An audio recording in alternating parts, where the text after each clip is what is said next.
Last night, a spirited debate arose at our Board of Education meeting after I made a motion to amend a resolution that we'd voted on as a board a couple of months previously. The issue I was addressing was the fact that through our cuts, financial cuts we were making in order to bring our district's budget into balance, we had eliminated some clubs and organizations that I thought the decision was questionable. Here's what happened. As we're attempting to take $5 million out of our budget, address the fact that previous administrations had hired literally over 80 people more than the state tells us one needs to run a school district our size, we had to go through the process of finding monies to take out of the system. Now, one of the areas was the area of stipends.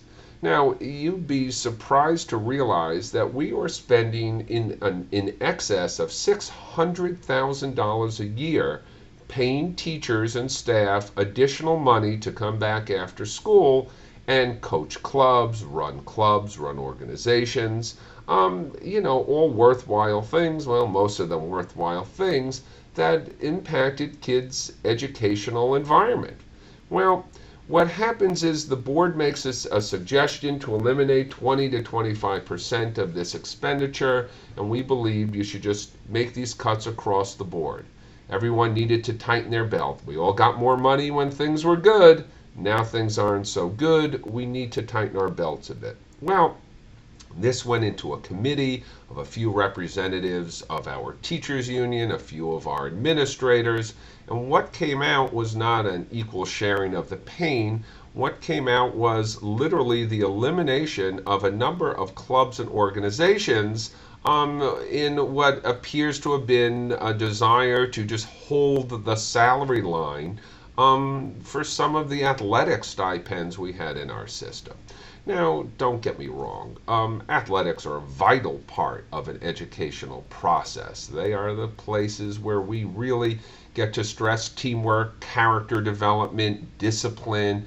Last year, one of the greatest accomplishments I think this district has had in a very long time is when it was announced that our varsity football team had a combined GPA that was higher than any other school system in Ohio. I think that's really impressive. It's a great marriage of athletics and education.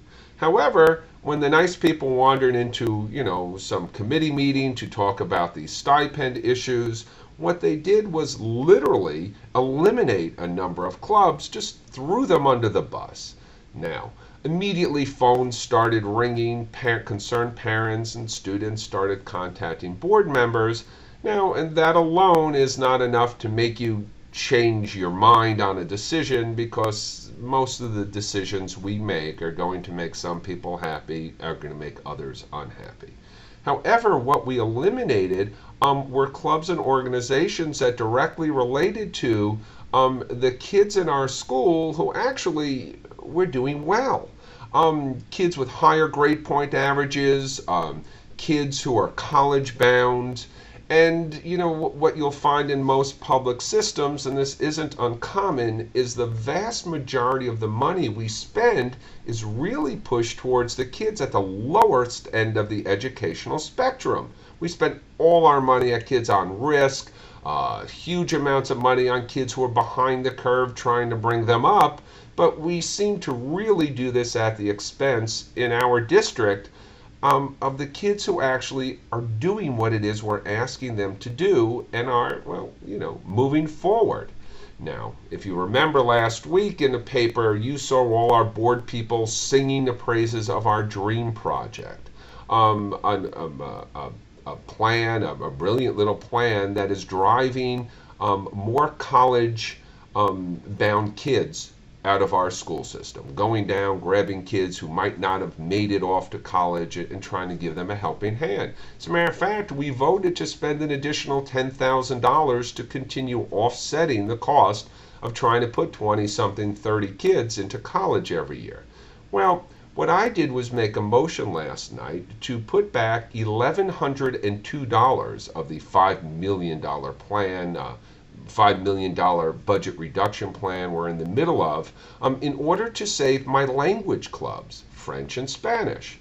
Now, in this multinational world we're living in, I cannot stress the importance of kids picking up another language in order to help themselves as they go forward in life. In many districts around the country, a second language is taught starting as early as the kindergarten. It's an important issue. We could all do our own research on it. But so here we were, and the point was that the French and Spanish club in our school takes care of almost 100 kids a year. 100 kids for $1,102. Compare that to the $10,000 for the 20, 30 kids out of the DREAM Project every year. The over $500,000 we'll spend on stipends for coaches for athletics, and spending $1,100 so that our college-bound kids could continue to get the type of extracurricular experience that good universities are looking for. So anyway, this is an issue that was tabled. It will not go away quickly.